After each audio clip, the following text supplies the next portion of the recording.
Iran के साथ साथ हिजबुल्लाह और यमनी हौसियों ने भी इसराइल को घेर लिया। हिजबुल्लाह ने लबनान की सरजमीन इसराइली फ़ौजियों के लिए जहन्नुम बना दी। एक इसराइली हेलीकॉप्टर के तबाह होने की खबरें भी ज़ेर गर्दिश हैं, जबकि दूसरी जानिब यमनी हौसियों ने भी इसराइल पर ताबड़तोड़ हमले शुरू कर दिए हैं। ताज़ा तरीन सूरत हाल क्या है, आमिर रज़ा से बात करते हैं। आमिर भाई, बड़े खौफनाक हमले किए जा रहे हैं हिजबुल्लाह की जानिब से। ऐसे लग रहा है जैसे लबनान की सरजमीन जहां वो घुसने की कोशिश कर रहे थे इसराइली फ़ौजी, वो एक जहन्नुम बनी हुई है उनके लिए। और अब कुछ ताज़ा तरीन इत्तलात सामने आ रही हैं, वो सोशल मीडिया पे मैंने खबरें देखी हैं कि एक इसराइली हेलीकॉप्टर को भी गिराया है। उधर से यमनी हौसी हैं, उन्होंने भी हमले शुरू कर दिए हैं। देखिए, कुदरत का बड़ा उलट फेर है। जब हम जंग ये शुरू हुई थी 28 फरवरी को, तो हम कह रहे थे कि तीन अतराफ से घेर लिया गया है ईरान को, यानी इराक़ के बॉर्डर की तरफ से और फिर समुंदर की तरफ से और फिर मिडल ईस्ट की तरफ से, यानी तीन अतराफ से घेरा गया है। और इसराइल और अमेरिका जो हैं अपने हमदर्दों के साथ जाकर, आज वो बिल्कुल उलट हो गया। आज जंग का 43वां रोज़ है, तो आज के दिन आपको नज़र आएगा कि आज इजराइल गिर गया है। देखें, और सिर्फ भाई, इसराइल तीन तरफ से नहीं गिरा, चार तरफ से गिरा है। हिजबुल्लाह इराकी भी है, मलेशिया जो है, इराकी मलेशिया है, उसके बाद यमनी हौसी है, ईरान है और हमास भी तो है। देखें, हमास में तो अभी वो ताकत नहीं है, ना हमास ने कोई हमला किया है। देखें, रिसेंटली जितने हमले हुए हैं, जिस तरह से आपने हिजबुल्लाह का जिक्र किया है और उन्होंने हेलीकॉप्टर गिराया, तो ये करीने क्यास नहीं है उनके पास। इस तरह के मिसाइल्स मौजूद हैं जो कि लेज़र के ज़ात वो उसके निशाना बांधते हैं। देखिए, मैंने उनके टैंक को तबाह करने की फुटेज देखी, उसमें उन्होंने ड्रोन यूज़ किया था। ये नया एक तरीक़ाकार था कि उस टैंक को तबाह करते हुए उन्होंने ड्रोन की फुटेज भी बनाई। 2 टैंक तबाह किए लेबनान बॉर्डर के ऊपर। और अब ये जंग जो है लेबनान से आगे, देखें, हैफ़ा इस वक्त पूरे कंट्रोल में है हिजबुल्लाह के। उस पर जितने रॉकेट हमले हो रहे हैं वो हैफ़ा से जो हैफ़ा पर हिजबुल्लाह कर रही है, उस पर ईरान तवज्जो नहीं दे रहा। ईरान की तवज्जो कहाँ पे है? ईरान की तवज्जो चली गई है तिल अबब और उससे आगे दमूना की तरफ। दमूना की जानिब, बिल्कुल। दमूना की तो एक वीडियो भी सामने आई जिसमें ईरानी सुप्रीम लीडर, उनकी वीडियो में वो दमूना को दिखाया जा रहा है, उसका नक्शा दिखाया जा रहा है और उनको ब्रीफिंग दी जा रही थी कि अगर ईरान की किसी न्यूक्लियर साइट पर हमला होता है तो हमने कहाँ पर हमला करना है, उसकी सारी डायमेंशंस।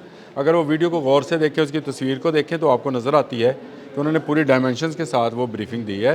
और इसका मतलब ये है कि अगर आज रात कुछ उल्टी सीधी हरकत करता है डोनाल्ड ट्रंप, तो उसका जवाब दमूना में दिया जाएगा। और दमूना में जवाब देने का मतलब ये है कि जहाँ पर यूरेनियम मौजूदा है वो लीक होगा, और लीक होने की सूरत में ये पूरे जो इसराइल है उसमें और इसराइल के साथ जो मुल्क हैं उनके अंदर चला जाएगा। अच्छा, ये बड़ी ख़तरनाक और खौफनाक सूरत हाल है, क्योंकि इसराइल डिक्लेयर्ड न्यूक्लियर पावर नहीं है, इसलिए वो क्लेम नहीं कर सकता कि उसके पास जो यूरेनियम है वो अफजुर्दा है। और इस हद तक अफजुर्दा है कि वो तापकारी फैला सके, यानी किसी एटमी वॉरहेड के लिए इस्तेमाल हो सके। अगर वो डिक्लेयर नहीं है तो उस पर हमला जो है वो उस कैटेगरी में नहीं आएगा। ये बात ज़हन में रखें। बिल्कुल, ये ईरान अहम पॉइंट है आमिर भाई। ईरान में नहीं है। हाँ जी, बिल्कुल। और ईरान तो बच गया, क्योंकि ईरान पर जो 155 जहाज़ों के साथ हमला हुआ था उसमें ईरान बच गया, इसराइल नहीं बचेगा, क्योंकि इसराइल पर रॉकेट्स, ड्रोन्स और उसके बाद बैलिस्टिक मिसाइल जो हैं वो क्लस्टर बॉम्ब्स लेकर आ जाएंगे और उसके दमूना की जो है तहस नहस कर देंगे पूरी साइट को। तो ये एक ऐसी खौफनाक सूरत हाल है। आज की रात आदिल साहब बहुत अहम है और इसको पूरी दुनिया को संजीदगी के साथ सोचना चाहिए। देखें, इस वक्त चीन और रूस सर जोड़े बैठे हैं कि इस रात से कैसे छुटकारा हासिल किया जाए। ये सिर्फ ईरान के लिए नहीं, ये अमेरिका और इसराइल के लिए भी ख़तरनाक है। और अमेरिका और इसराइल के लिए इसलिए भी कि अमेरिका के तमाम फ़ौजी अड्डे जो मिडल ईस्ट में हैं वो ईरान के निशाने पर हैं। ऐसे ही है। और वो साबित कर चुका है कि उसके ड्रोन्स की मार इसराइल तक है। उसका अर्श 2 जो है वो इसराइल तक जाता है। तो इसका मतलब ये हुआ कि एक तरफ से इराक, ईरान, हौसी, हिजबुल्लाह, तो ये पूरा एक घेरा तैयार है। अगर जैसे ही कोई ऐसी हरकत की गई, ईरान के अंदर मौजूद पावर प्लांट्स को अगर नुकसान पहुँचाया गया, फिल्ट्रेशन प्लांट्स को नुकसान पहुँचाया गया, पुलों को नुकसान पहुँचाया गया, उसका जवाब आपको दुबई, शारजा में नहीं, तिल अबब और दमूना में नज़र आएगा। और उसके लिए ईरान पूरी तैयारी कर चुका है। ईरान ने अपनी तमाम वॉर स्ट्रेटजी जो है इसी बात पर मरकूज़ रखी है कि अगर उस पर बड़ा हमला किया जाए देखें ये एक तरफ से जहाज़ आए, बॉम्ब गिरा गए, मिसाइल आए, फ़ौजी साइड्स जो थी उनको निशाना बनाया जा रहा था। कोशिश ये की जाती है कि शहरों को कम से कम हाँ जी, निशाना बनाया सिवरेन जाए। आबादी को बचाया जाता है। अभी जो मिनाब में स्कूल पर हमला हुआ था उसमें भी बाद में अमेरिका ने माजरत की कि गलती से मिसाइल चल गया था और वो मिनाब पर जा लगा। जो शहरी साइट्स हैं उनको निशाना बनाने की पहल जो करेगा फिर वो कसूरवार है। वो अमेरिका करेगा तो अमेरिका कसूरवार होगा, क्योंकि ईरान उसके जवाब देगा। और ये हो नहीं सकता कि अक़वाम मुत्तहिदा ये कहे कि अमेरिका जो मर्ज़ी बम और मिसाइल गिरा ले, ईरान नहीं कर सकता, ये चाहे तो जितना ज्यादती है मर्जी ना। छोटा मुल्क हो और चाहे वो उसकी सिक्योरिटी काउंसिल का वीटो पावर मेंबर हो। ये नहीं हो सकता कि वो हमलावर हो और हमलावर होकर वो कहे कि जी दूसरा जो है उसका जवाब ना दे। तो ईरान एक जस्टिफाई कर जाएगा दमूना को तबाह करने का, और दमूना तक उसके बैलिस्टिक और ड्रोन्स जाते हैं।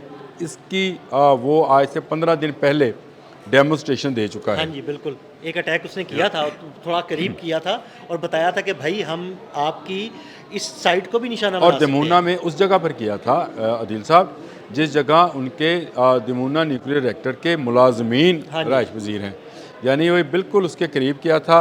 इस पर काफ़ी शोर भी मचा और फिर इसराइल को वजाहत करना पड़ी कि कोई ताबकारी नहीं हुई है, ये गलत है कि ताबकारी हुई है। इसी तरह इन्होंने बोशहर पर हमला किया और उस पर अस्फान के ऊपर ये 155 जहाज़ों वाला हमला सुबह हमने डिस्कस किया है, ये भी ये किया।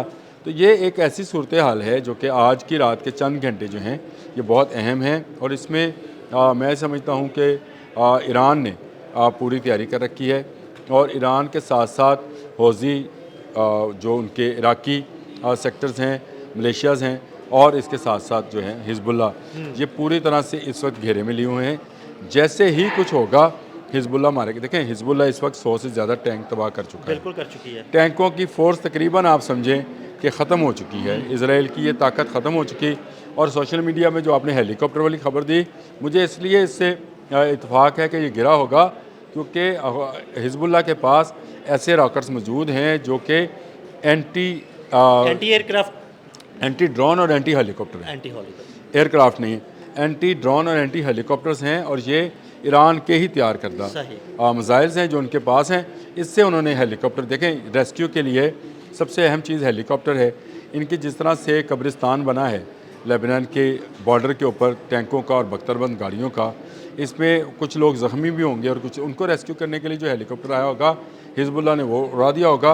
और अगर ये सोशल मीडिया पर आपको धुआं नज़र आ रहा है तो इसका मतलब है कहीं ना कहीं उसकी आग भी लगी होगी।